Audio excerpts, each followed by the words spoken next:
আসসালামু আলাইকুম। আমি তানভীর হাসান। আমি কুমিল্লা থাকি। বর্তমানে তেমন কিছু করা হচ্ছে না। একটা রেস্টুরেন্ট ছিল, বাট করোনার জন্য বন্ধ হয়ে গেছে। বিভিন্ন কারণে আর খোলা হয়নি। পড়াশোনা পড়াশোনা বলতে আমি নিমসার কলেজ থেকে এইচএসসি কমপ্লিট করি। তারপর কুমিল্লা একটা বেসরকারি ইনস্টিটিউট থেকে পলিটেকনিক্যাল ইনস্টিটিউটে ভর্তি হই।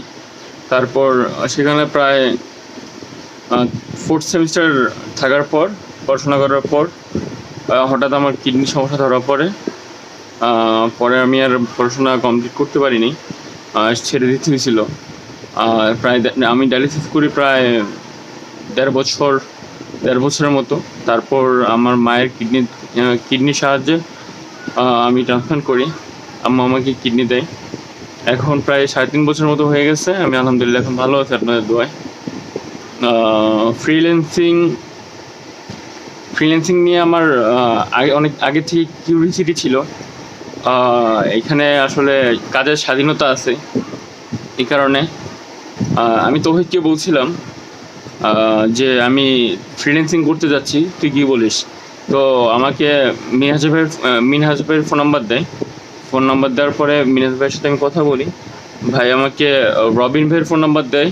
ভাইয়ের সাথে কথা বলার পর আমি পুরোপুরি ডিসিশন নেই যে আসলে আমার ভর্তি হওয়া উচিত।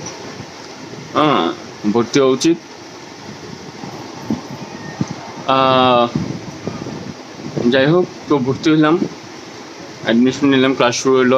আপনাদের আমি আসলে এই কাজ নিয়ে আমি অনেক সিরিয়াস। আমি চাচ্ছি সবার সাথে এগিয়ে যেতে, কিন্তু লাস্ট 10-12 দিন ধরে একটু অসুস্থ। এর জন্য আমি আসলে একটু ইনঅ্যাক্টিভ আছি আর কি। সবাই আমার জন্য দোয়া করবেন। আসসালামু আলাইকুম।